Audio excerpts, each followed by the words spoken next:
I'ma hold her down. She gonna get this work right here. Since she. Go ahead. I want you to explain to me how people don't move like virgins. I mean, when was the last time you were one? Dun, dun, dun. I was one in my life, and I remember That's a good memory. That's a real good memory. Dun, dun, dun. I'm sure you remember your first time, correct? Yeah, because it was recent. Dun, dun, dun. Exactly. Welcome to the TMF Podcast, where we have too many feelings. I'm your host, T. Staples, and I'm joined by the lovely Miss Munroe. And hey, it is me, Freddie B, TV, Mr. B to some of y'all. Oh, that's what's up. B to the TV. All right. You should make this for me. I see you had to mix it up this time. Miss Munroe changed on something different. Yeah, you trying to copy me. It's cool. It's cool. Yeah, she put pressure on me, so I gotta come alive in the nighttime. Hey, well, listen, we're having all these feelings come to you from the comfort of our homes. That's right, 100% remote. So if you feel our show, show us how you feel by subscribing so you can get notified when the new episodes drop. And if you like what you hear, send us a message. Our handles are in the description. We love to hear how you feel. In today's episode, we're going to be talking about something that's got all you guys, all you gals, all you good people out there squirming, screaming, and having bad dreams. Some of y'all. That's right. It's the critically acclaimed HBO show entitled Lovecraft Country. But first, it's time for a moment I like to call the Internet Never Loss. That's right. And in this week's attempt to navigate the endless insanity of the internet, I'd like to bring to you something in the spirit of the time and date that we're recording this show. Here's what the internet had to say when we were in the midst of a turmoilic period, trying to figure out who we were going to pick as a country to be the next president. The votes were going red, blue, red, blue. It was almost right down the middle. It was a nail biter. And this white woman, this evangelist, this preacher named Paula White decided she had to say a prayer for us. This is what she said. We break and divide every demonic confederacy against the election, against America, against that who you have declared to be in the White House. We break it up in the name of Jesus. We lose confusion into every demonic confederacy directed right now at this election, directed specifically at the 6 states. We come against people that are working at high levels right now with demonic confederacies and secrecies and demonic plans and networks. We break it up and we command that it be exposed right now in the name of Jesus. Strike and strike. The angels have even been dispatched from Africa right now. Africa right now. Africa right now. From Africa right now. They're coming here. They're coming here. In the name of Jesus. From South America. They're coming here. They're coming here. They're coming here. They're coming here. From Africa. From South America. Angelic forces. Angelic reinforcement. Angelic reinforcement. Angelic reinforcement. Pika hata anda ata. Ora bata rata anda eke manda rasata. For I hear the sound of victory. I hear the sound of victory. I hear the sound of victory. I hear the sound of victory. Okay, we get it. You know, Tesla, Honda, GMC, we get it. We understand. We understand what you're saying. But whether she knows this or not, her prayers were secretly answered, just not in the way she thought they was going to answer. Because see, those angels she spoke about from Africa, they came over here and let's just say the country decided between its red or blue fetish, and it decided it was going to go blue. It seems like those African angels came and pushed what the African Americans in general wanted. And so we had another clip that rose up out of the ashes as a anthem for what's about to happen to Donald Trump. Take a listen. Hang on here.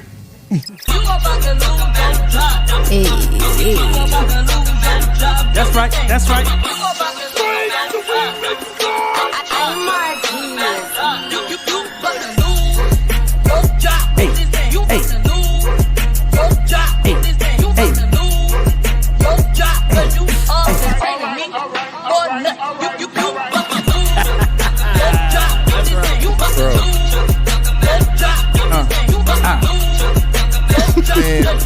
if COVID wasn't popping off right now, I guarantee damn near every club in the country would be playing that as a break. And that joint, man, that joint, slide right because you are detaining me for nothing. Trump, you have been detaining America for nothing. It's time for you to lose your job. Get on out there, baby. You're over with. You're done. So, in the spirit of the Internet NEVA LOSS, I have to ask you, how do you feel about the state of race relations in our country? Look, send us a message. Our handles are in the description below. And let us know how you feel. This has been yours truly in this week's edition of the Internet NEVA LOSS. That laugh never felt so good. You lost your job, baby. See you later, Donnie. What y'all think about that, man? That Paula White clip, man, her preaching, I was crying. I'm so disappointed in Paula White ever since Trump got in office because I grew up like super churchy, right? So Paula White was like a huge deal. I used to love watching her. But the minute Trump got into office and she just basically abandoned the whole community that gave her the platform she had, she wasn't popular with white people like that. She was popular with black people. Yeah. And when she started calling the angels in Africa, I'm like, wait a minute, hold up. The angels in Africa? Right. They're not coming to help Trump out. Your ancestors enslaved us on earth and you think you about to use us in ancestry to come and rescue you. What the hell? Get the hell out of here. Right. And so with Paula White, the thing white people be wanting, like they be good, but then when stuff really start going bad, then they run to niggas for us to help them, to save them and save them out the fire, and then we save them. They like, all right, okay, appreciate y'all. All right, y'all can go back. We good. We got this now. Right. And then like goes back as business as usual. So it's like, that's what I'm like, why is she calling a whole bunch of angels from Africa and South America? Like, right. Like the black areas. Like, what? Why? I love why she calling angels from Europe? I think Kevin on stage said, you need to be calling on the angels in outfield, and you need to call them mother angels. You know, right? Like, why she calling a whole bunch of black angels? Like, call the Scandinavian angels, the European angels, call them Chinese angels or something. Right, the angels in outfield. Right. I'm sure them Chinese angels definitely want to get at what? No, she asking for help for Trump. Okay, my bad. Yeah, because I was about like the Chinese angels. They really want to get at him. But no, she won't help. So maybe don't call the Chinese. Okay, don't call the Chinese angels because he's calling it Kung Flu. Man, Chappelle in his monologue said that. He said exactly what I was thinking. He was like, why he say that? Because it's so hilarious. Nigga, that's the funniest thing I ever heard him say. Him call COVID the Kung Flu. But he also said that's something for comedians to say, not for him to say, you know. Not right. Yeah. Bro, it's wrong, but it's hilarious. Can't nobody tell me that is hilarious when he called it Kung Flu and kept doing it. People like, please don't do that, Donald.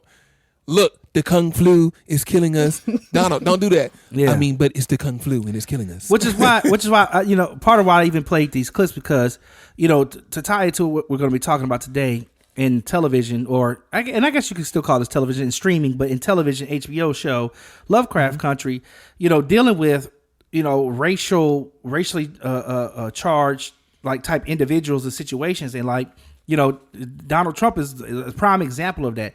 I always said that this presidency is going to be a mark in the sand for us to look back on, to say, you see, that's what we've been talking about. You see, that's what, like, pinpointed, like we can see it out in the open, and you can't say it don't exist because we watched it. We watched it live for 4 years. So yeah, in the vein of these, racially charged situations, what do you guys think about this new HBO series called Lovecraft Country? I mean, I don't know if y'all watched the whole I watched all of this. Yeah. I thought this was a very excellent piece of work. And for all y'all don't know, this is a television series that was put together by HBO, based on the horror fiction of H.P. Lovecraft. So, before we get too deep into it, I don't want to go to an overview of all the episodes. I know we don't want to make this show too long because it gets real deep, and I do want to dive into some things, but I want to get some kind of some surface level stuff here. I want to first talk to you guys and ask you, what is Lovecraft Country? What is it? Fred, Miss Munroe, what is Lovecraft Country? I still can't fully tell you because I don't think I still fully got all of it. Mm-hmm. Like it was a lot. I mean, I get in the different ways in which they were talking about racism and sexism, and even homophobia and things like that. I get it, but I feel like there was a lot of layers. To me, not always organized very well within them layers, but it was a lot of different things, but mostly just that, and the different ways they were portraying it through each character. Freddie B, Lovecraft Country. What is it? To reference what she said about the sexism and racism, what I don't get is why, when we have some piece of a TV show or movie concerning black people, it'll address the racism, but all that stuff always got to address racism, sexism, and homophobia. It got to address all the ills of the whole world. Like, why? Like, why are black people got to be like say the world in each thing and everything? And it's like, okay, because it's too much. It's like you can see where, like, okay, we talking about, because the overarching thing was racism, right? So to answer your question, it's like this sci-fi take on these people, this family back in like the 60s, the 50s and the 60s, and it's a sci-fi take on them traversing that time in Jim Crow America. Best way I can explain it. Okay. But it's like, okay, so the overarching thing is racism, but then you can, the fact that everything tries to get touched on, you can see where it's like, okay, this is the time where we address sexism, and it's like obvious. Okay, now this is the time where we address LGBT community and homophobia. This is when we do that, and it's like obvious, and it's like it's not a cohesive. Sometimes it doesn't feel cohesive. It's like you place this here just for that, and it's like it's obvious to me. So I wouldn't say that necessarily them talking about all the different topics wasn't cohesive. I just think that the way they executed it, it was just, some of it was drawn out in ways that didn't need to be drawn out, in my opinion. But I wouldn't, as a black woman, of course, I'm not going to say, well, oh, we don't need to talk about these things. And I don't know. To me, it kind of seems like when white people do that, why we got to talk about racism? Well, of course you feel like that because it don't affect you in the way that it affects me. So as a black woman, I don't want to see something that talks about racism that doesn't discuss the sexism that happens within the racism or you know what I'm saying, or the homophobia, because all of that is all stemming from white patriarchy. So how do you not discuss all, you know what I'm saying, all the limbs of the tree? Okay. I disagree. Because the reason why I disagree is because, like, for example, if I'm watching something like Moonlight was all about LGBT. Like, it made sense, like, what was going on. Like, that's what the movie is about. So they talking about, like, you know, the boy and his evolution of sexuality, so on and so forth. Like, it's not necessary to talk about sexism and racism or whatever in that particular piece. It's just like when white people do stuff, they may talk about something specific. They may talk about classism. Like, they talk about classism. It's not and when you walk through life, it's something. Sometimes I went through just racism, and in your case, it's sometimes you might just went through sexism. In that instance, it wasn't racism. Racism didn't factor in, and homophobia didn't factor in, or anything like that. You know, it's just like, it's like as it goes, and we as black people, when we have art, it's not up to us to save the whole world, save every ill. Like, why does LGBT rights have to be mixed in with racism? Why does sexism have to be mixed in with racism? Why does racism have to be mixed in with LGBT rights? So on and so forth. Some stuff is just for that. It's so, like, this probably need to be 20 episodes, to be honest with you, instead of 10. Yeah, they could have expanded it out. And but at the same time, and I have to their credit, I think, because they were trying to come up with this horror fantasy drama piece, and you know, having Misha Green, because she loves the drama, right? Having her on to be the lead, the creator of all these dramatic situations. Do you think that the fantasy and horror really just can't mesh together, being glued together with drama? Is that what makes it feel bloated? Because they're being glued together with Misha Green's drama? I just think it was, because the horror definitely is. I mean, even the little twin girls, some of the most iconic. I felt images, like that was so pointless. That's Jordan Peele stuff, though. I didn't get the what's the Jigga Bobo, Jigga Boo Boos, whatever. Yeah. Their name was Topsy and Bopsy. I didn't understand the entire point of that, and it honestly, the way they pulled it off, it was kind of lame to me. Okay, so let me jump into that. So the Jigga Bobo episode was an episode where it was mostly about Diane really getting her opportunity, like Dee, the little girl. She's played by Jada Harris. Now that episode, which is so interesting about the episode, you brought that one up, but that was the episode referencing the situation that happened with Emmett Till. Right. I don't know if you caught that. Yep. So and Emmett Till's nickname is Bobo. That's why it's called Bobo. Okay, there we go. So now they're making these connections.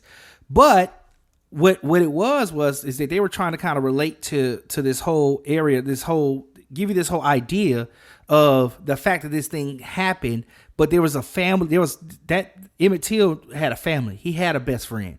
He had a mother. He had you know what I mean? It's like he had these people that we kind of forget about who are affected by these situations. Children tend to have to live with the demons of that time period. You know what I mean? So like those demons, they follow them. When things happen, they have these. So what happened was when they put that curse on her, that was her demons. That was a representation of demons that she may now have to live with for the rest of her life, and how those demons never really leave. So I think that was really, to me, that episode was very, very well done in that sense with the imagery and the connections and all the things they did. There's a lot of episodes that I saw ideas of things happening. But in that one, you bring that up. I think that was one of the best ones I saw because of the symbolism of those demons to Dee, of the Emmett Till situation, to the whole rest of the episode or the environment of the episode. And I really love the choreography of the demons, how intentional it was. And they're like, yeah, I didn't even catch it. I was like, yeah, feel that way. The gyration mixed in with the African stuff mixed in. I was like, oh, this is like, that's deeper than people think. Like. And that's me. I saw it and I was like, oh, snap. Those are like those are the demons that you get when you have childhood trauma. Like that's what it is. That is her curse. And so I thought that was real interesting, but that you brought that up. But what are some tropes that stood out to you in this series? Like some tropes or some symbols or anything that was notable out of the series? To me, two things that was noticeable. Which was kind of a similarity between Montrose and what was the girl's name? Christian, the white girl. Oh, the white girl, Bright White. Christina Bright White. Christina, okay. Yeah. Yeah. So it was kind of interesting to me because both, like Montrose, of course, is a black man who is, on the down low, who's gay. So he's being oppressed in both of those ways. As the white woman, of course, she does have privilege, but she's also being oppressed by the fact that she's not a man, and how both of them at times, of course, more so Christina than anybody, can also oppress. You know what I'm saying? Like, how Montrose oppressed Atticus, how he ends up killing the, what was her name? The Indian woman, Native American woman. Oh, yeah, the transvestite. Yeah. How he ends up killing her. She was a hermaphrodite. Oh, she's a hermaphrodite. Technically, two-spirit can mean either thing. It could be a hermaphrodite or somebody who is transgender. It can mean either one. Okay. Yeah, but yeah, how both of them, being oppressed, just the symbolism of the fact that just because you are being oppressed does not mean that you cannot be an oppressor as well. Right.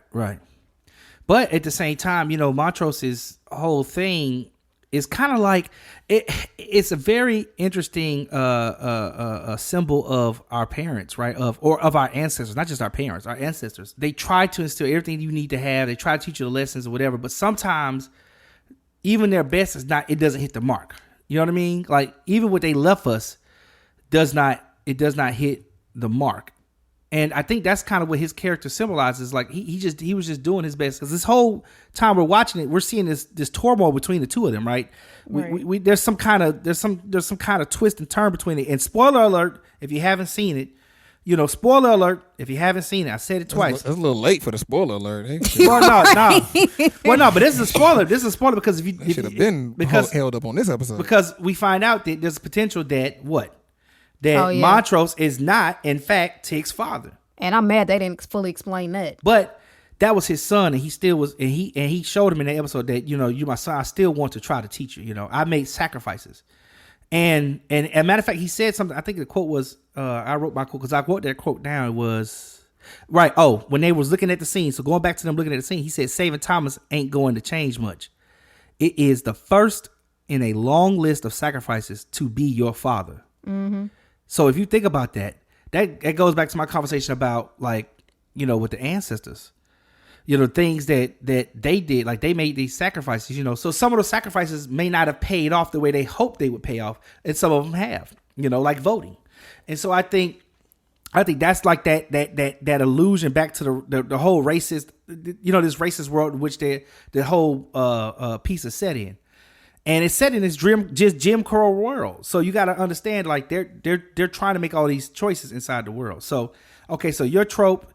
Now, hold on, Montrose, and the thing is, Montrose, he was about to save his young lover and sacrifice his son. But his gay romps in the bed, he's ready to sacrifice his son. I was like, that's deep, and that's real though.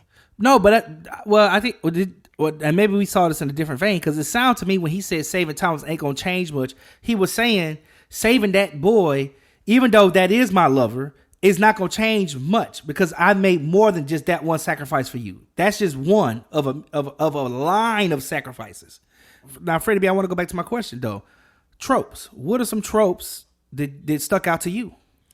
I mean, we talked about the pickaninny one with the two pickaninny girls chasing her from the book, and so you talk about that, and that was where Jordan Peele really shined. But the other one that's because the overarching thing with this is racism, but one that is not really connected to that is in episode 6, Meet Me and Dig You, when majority of the episode wasn't in English. Yeah. That one, the girl. I love that episode. Woo. Yeah, she was she fine Korean, boy. She fine, boy. Yeah, she was fine. I was not understanding the speed dating. Them dudes was just curving her. I'm like, man, she is fine to the mother.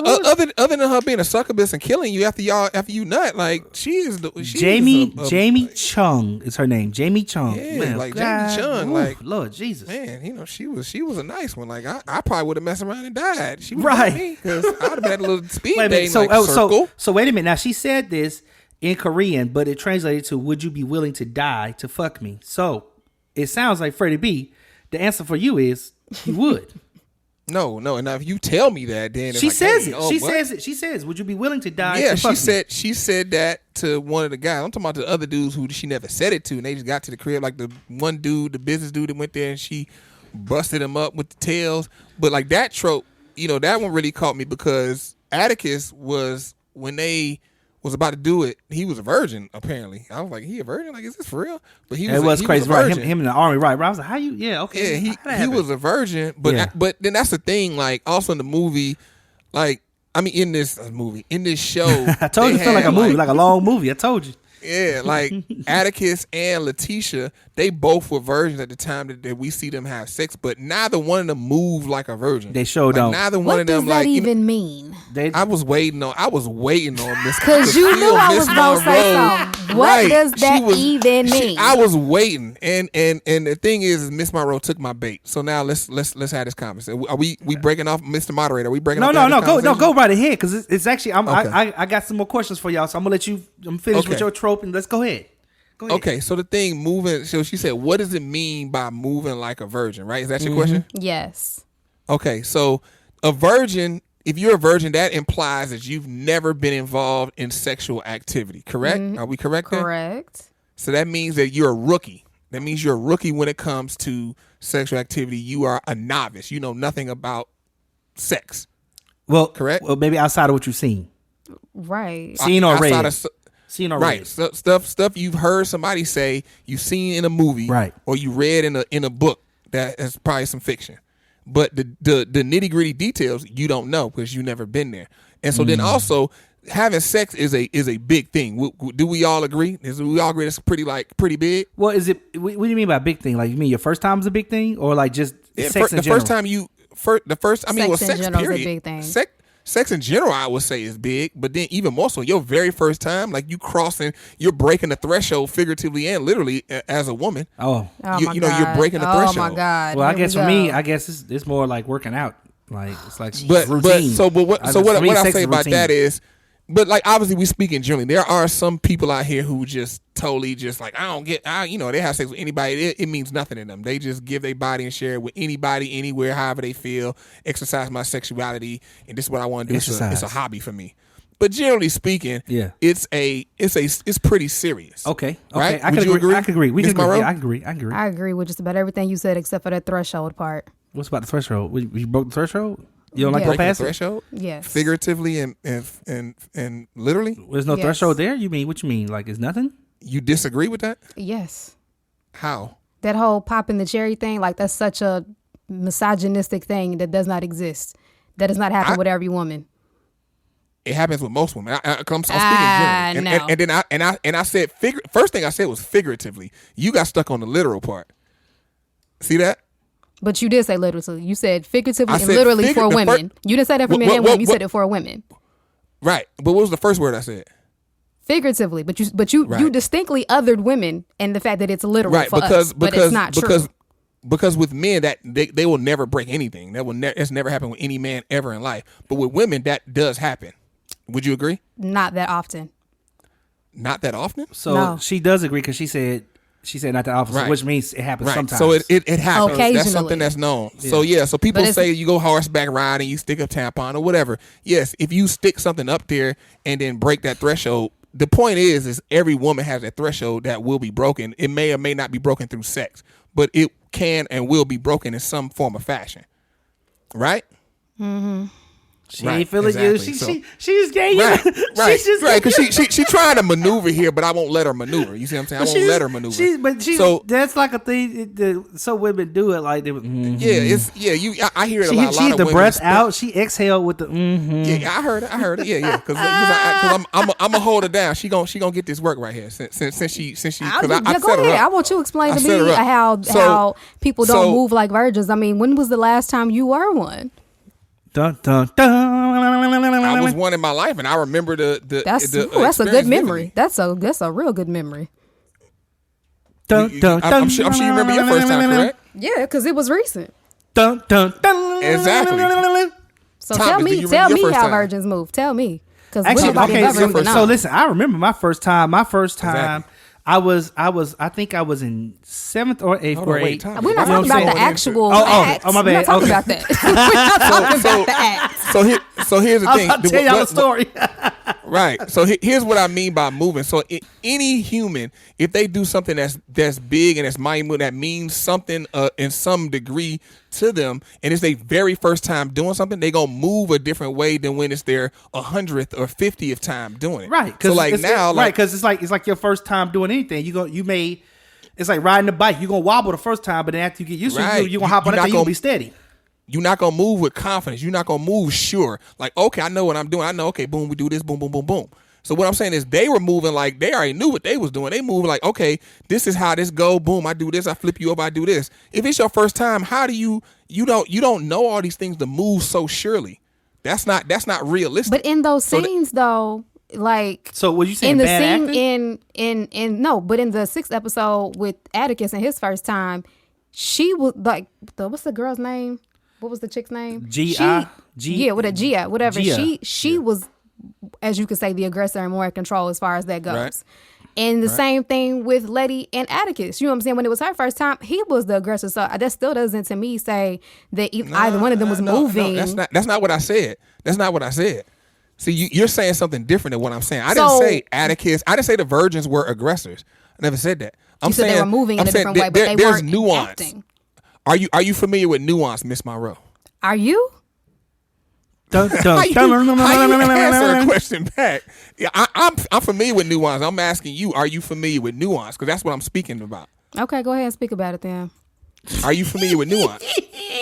Yes. Oh snap! Okay, so you're familiar with nuance. So in both those situations, the nuance in which they moved in those sexual experiences were that of somebody who's had sex before numerous times. Like with both of them, the scene didn't feel believable to me. It's like, okay, what's going on? Something is up. Like it maybe it's something else happening with both scenes. But back to your the trope. Like, so you mentioned it. So he was supposed to be the 100th person for her to have sex with and then take his soul so then she could become not a monster anymore. It could break the So curse. It could break the spell. Right, to break the curse. So that means that she had sex with, and then we talking about the 50s, so ain't no condoms or nothing. So we talking about 99 different men done raw dogged her and apparently nutted in her, obviously, because we saw the one dude, he was having sex and he ain't like he pulled out and was like shooting at her face, like he was still inside. So that means 99 men done raw dogged her and nutted all up in her. and then he comes. You know, as a virgin. I actually, as a side note, I actually had because I was like, where did that tail? His dick is in her pussy, so that tail must have came out her asshole then. The other tail. Yeah. Oh shit! Damn, it's tail. That blew my mind. Oh my god! You just said a tail. No, because she had tails come from each orifice. But I was like, which opening did the one that come from underneath? I was like, oh damn! I just realized it was her asshole. Okay, go ahead. Mm-hmm. Yeah, it came out and jammed him up. So yeah, so it was like I was thinking about that and what because when I first saw it and she took his soul, I was like, oh, this must be some succubus type deal. And then I think like, later on, yeah. Wait, what is a succubus? You never heard of a succubus? No, so the succubus is like an evil. Leave it to T Stapes. This is some succubus type of shit.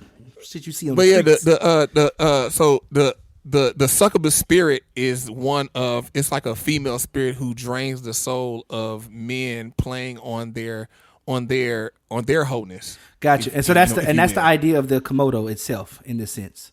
Right. What she said, like what she called it whatever it was in Korean, but if you translate Komodo, it I think it was Komodo English, or something like that. Yeah. I don't think she said Komodo. She was something else. Because a Komodo, you got to. I don't know. I don't think she said Komodo though. But whatever she called it, it was Korean for succubus, and so she was that succubus spirit that she would meet men and then take their souls, and so but with that, it's like the underlying thing is that she is a hoe. And then he's a virgin, so that was kind of like the underlying thing. It's like he's a virgin and he's with this hoe, because they really loved each other. They really loved each other, and then when she came back, that's also the thing. Is like he with this other chick. Oh, it's called it's Kimiho, Kumiho, yeah, Kumho, right? Kumho. Right. Oh, actually, it looked like Kumho if you look at it in English, but it's Kumho. This nigga right here, man. but the thing that really caught me with that is like. It's a lot of dudes who would be like that. They will meet a girl and like fall in love with her and love her and want her, but then like find out like, oh, you a hoe. Like all these dudes done ran through you, so I don't want you anymore. And so that's like a thing to where, you know, that's interesting. That's a discussion in and of itself. Like you watched that whole how do people show and came up with, oh, she's a hoe. Damn. Yeah. Oh wow. Because it came from the succubus part of like her like having sex. Because it's like, okay, she having sex with all these guys, and because and then the thing was it plays on soul ties. It's not just the focus of her being a hoe. It's the whole focus of all that, because it was illustrating soul ties. Because when she has sex with the man, the suction goes on her eyes and she sees their past. She sees their whole life and she absorbs their whole life. She basically absorbs their soul. Right. So she has all these different men's souls inside her, and you saw the anguish she was going through seeing all these different things. And then she met somebody she actually loved, but then now she's dealing with the souls of all the other men she had been with, and then she absorbed his soul, but then she like loved him, but she's supposed to kill him. So she has that dynamic going back and forth. But is it now the thing I would contest here is that is it truly that she's dealing with the souls of the other men, or she's dealing with the conflict of this being a part of her, this animal being a part of who she really is, and not wanting to let that go, and it being in conflict with the fact that she has now fallen in love. She does not want to kill him. She does not want to, take him away from her. But she does not want to go on with any other man. Notice, she could have easily said, you know what, I love him, and then say, you know what, I'm not going to do him. I'm going to do another one of these stupid Joes so I can get rid of this curse. That's what she was going to do. I get rid of this curse and then go get with him. But she decided no, because she understands, based on all of those 99 other interactions, like, to do it again, it not only takes apart from me, but it also says that, you know what I'm saying, do I really love him? Would I be willing to give the rest of what I am right now to him the way I am? And will he love me the way I am? So that I think that. Well, not only that, the fact that they were both discussing how they're supposed to be, like, because if I'm understanding the story correctly, like her mother went to some voodoo Asian priestess woman or whatever, and asked for that thing to come to protect her from her Asian father. Woman voodoo. I don't know what to call it. You know what I'm saying? I don't know what they call it in their almost language. like a shaman, but remember, in the environment of Lovecraft Country, magic is real. And right. So all this stuff is done in the vein of magic and spells, right? And in the vein of witchcraft, where you could be evil or good with it, right? There could be, Right. villains and heroes here, right? Okay, but gotcha. she asked for that to help protect her from her father, who I'm Right. guessing was molesting her. And so I want to say she asked Atticus basically like, or either she posed the question to her mother, basically saying like, if I continue on, how am I like no more of a monster than any of these people are? Exactly. So, I mean, I think that's what the real question really was. I think it was just boiled down to her being a hoe and some soul ties, but that's my opinion. Man, I think she just gave you that work, Freddie B. No, she basically trivialized everything I just said. That's what I said was way deeper, and it's applicable to times like now, because there's women and men as well who deal with the same deal. What would you say is the worst moment for you in this film? What about not this film, this series? What is the worst moment in this series for you? Like that moment that just made you go, man, why they do that? Why Juicy Smouye? Juicy Smouye's sister is in this. Why is Juicy Smouye's sister in this? Like, I don't like her casting. I don't like her in this. And What? And I was waiting for her to die. She died. I thought she did too. I need somebody darker. Why she like I keep thinking she a white. Well, they woman did. You just around. missed the whole point of Ruby and Ruby relationship. They're sisters, and the point of them was to bring that whole light skin, dark skin conversation. I don't like her. I don't like the conflict Juicy between the two of them. Sister. I don't like Juicy them not trusting each other, not having like her wanting to trust her sister, but not being too sure. Like, I don't know, I want to trust my sister Ruby, but sometimes she a bitch. So and then Ruby light skin get everything. Why do light skin people get everything? Okay, well that's why they were there. So you don't like her? That's good then. All right, Miss Munroe. Miss Munroe. Miss Munroe, what do you not like? I really didn't like what was it? Letty's episode. I didn't really like it, like the later half of it. I felt like okay, so I like the fact that they included, the Orishas. I like that they included that, with Oye and them, asking for protection and stuff like that. I love that they did that. But the actual, like, the way they did it, to me, a lot of stuff that they did was real corny the way they did it, in my opinion. And that was one of them. It was like, okay, this is corny. Yeah. Why? Yeah. It's just so many moments. Which episode was that? I think that was 3. Yeah. I'm going to tell you the one that I really did not like. And so the thing that I did not like the most was just probably a small thing compared to a lot of other stuff. The thing I did not like the most was Jiha's reappearance at the end of in the very last episode. Yeah. Only to do one grandstand moment. Yeah. I do love that he apologized to her because he shouldn't she just showed up. Why are you yelling at her for? He was bogus as hell. Yeah, he was bogus for yelling at her. Why are you yelling at her like that? But like I said, I think that goes back to what I was saying about him being bogus, a man. She being a hoe. And that dynamic. I mean, that woman love you, man. You supposed to be like, listen, I know we together, babe, but listen, this woman right here, she love me. I need to say something to her. You can't just yell at her. So I think it was good. He apologized. I felt a little bit better. I felt like that was an attack on my manhood a little bit. I was like, that's not how we do it as men.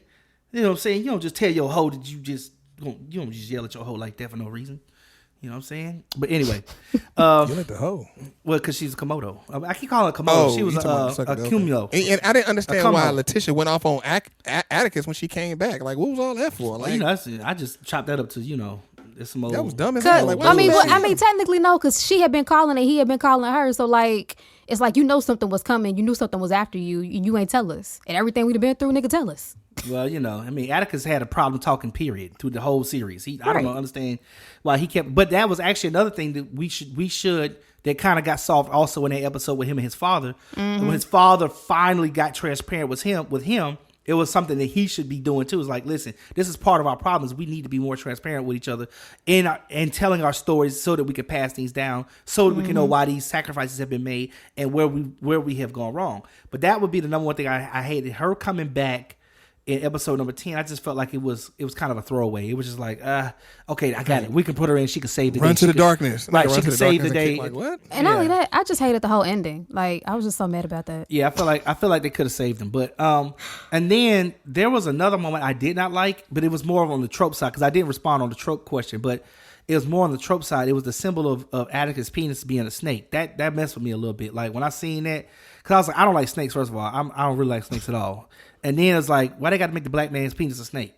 Like, I don't want no black woman thinking my penis is no snake. But that wasn't really Atticus though. I know, but the image of it, the imagery of it, it was just like, it was so poignant. It was like one of them old white paintings where, you see them old figures from back in the day, the mythological god looking things. Like that shit. Mythological. Yeah, right. It felt like a mythological shit.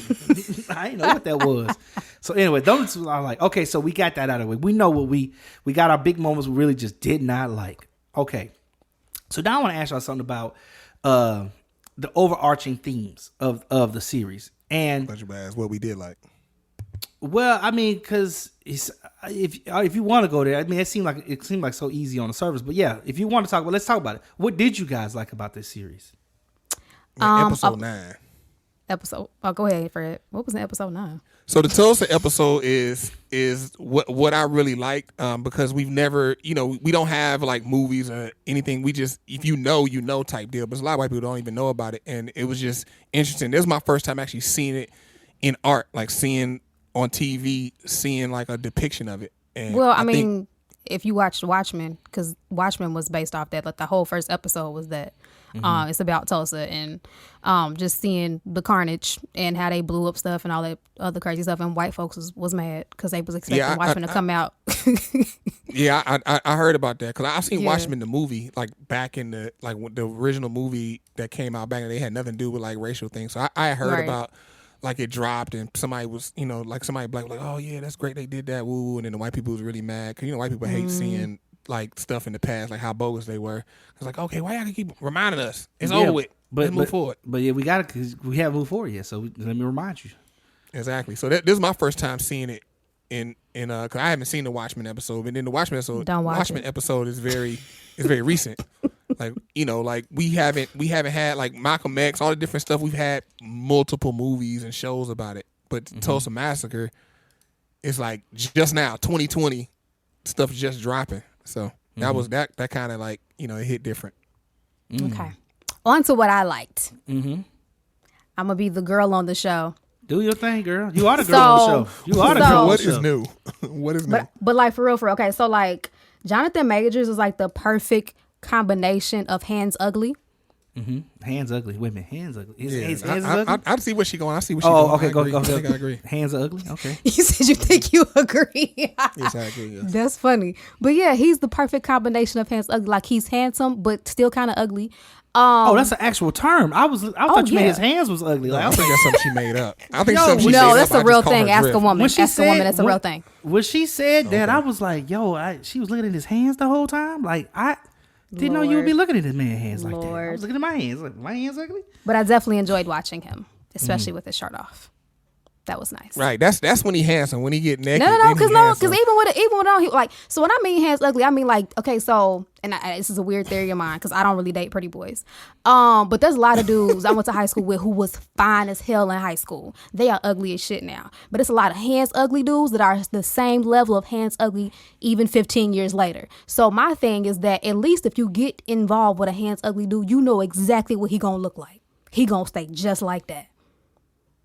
Okay. He ain't gonna let, you know what I'm saying? He ain't gonna just fall by the wayside and be looking like, damn. Like, like everybody's seen a picture of somebody who's older and you see them when they're young, like, dang, they was fine. What the fuck happened? You know what I'm saying? Like, not just your usual, you've aged, you got a few frown lines or whatever. Like, they just truly, like, their whole face just changes. It's like, it's hard to imagine they were ever attractive. But most hands ugly dudes, they just stay that right amount of cute. They stay right at that 5. They ride that 5 all the way till they die. Okay, so that's where they at. They are 5. So they ain't got nowhere to go. They ain't got nowhere to fall. They could get uglier. Already low. They could get uglier. The bar possible. Already low. It's like he a 5. He dropped down to a 3. 3 is ugly, but that ain't too far from a 5. It's far enough. A 3 is a whole big difference. That's a whole lot. That's okay. a whole lot. A 3 from a 5? Yeah, that's a whole lot. That's unbearably ugly. Okay, my last little piece that I want to bring in, and I think this is important. What were in your opinion, what were some of what are some takeaways? What do you take away from this? For me, because my favorite episode was the episode with Ruby. What's that, episode 5? With Ruby? Okay, yeah. Yeah, and which she got to change and change to the white woman. That was crazy. That was crazy. That was to me. That was it. Like, because up until then, I was kind of like, I don't know if I'm really feeling this a lot. Like, I'm kind of, But at that one, I was like, okay, cool. Now that I made it this far, I love this one. I gotta finish it. So I liked after she, became the white woman, became okay with going out in the world, being the white woman, got the job, and how she still wasn't really satisfied. And Christina kind of questioned her and was like, you know, when I gave you this ability, I thought you would do more with it than what you're doing. And it was kind of like basically telling her like she lacked imagination and, you know, trying to make her maneuver through the world. You know what I'm saying? Like you're still kind of doing it as if you're doing it as if you're a black woman being a white woman, but nobody knows that you're a black woman being a white woman but you. Like truly access that power. And so she kept asking her like, who are you truly unhinged? To kind of force her to think about that. And I think that, you know, as, you know, black people, black women, you know what I'm saying, black LGBT, like, you know, we all need to try to be more imaginative and kind of making informed in this world because it was not made informed for us.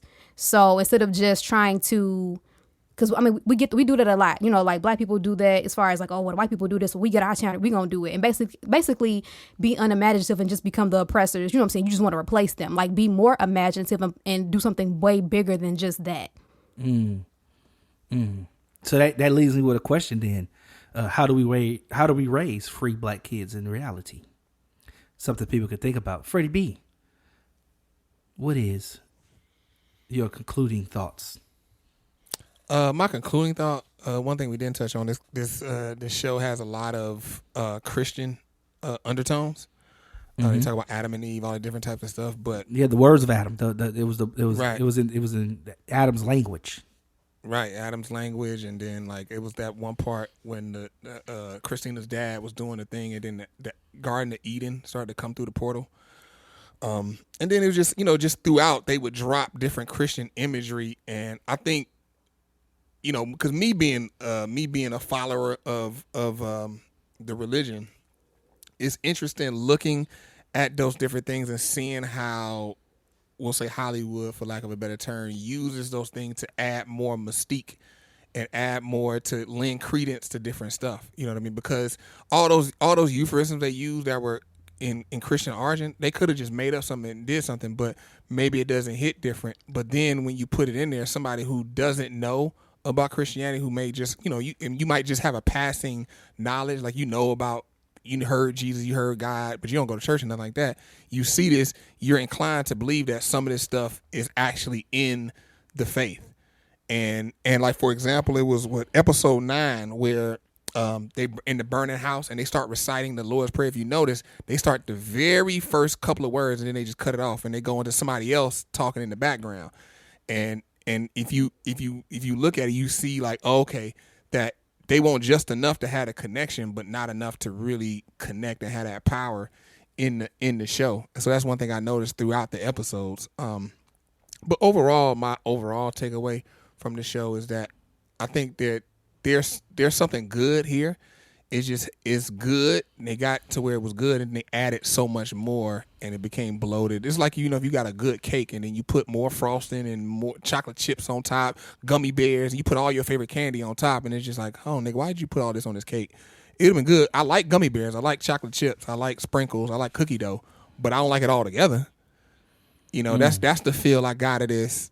Maybe if you don't have J.J. Abrams, you got just, I think Jordan Peele by himself without J.J. Abrams, you take J.J. Abrams out, I think this is probably a show that hits where it needs to hit. Okay. Listen, I watched. I thought the series was great, well done. I think it gave me a lot of twists and turns, and also made it.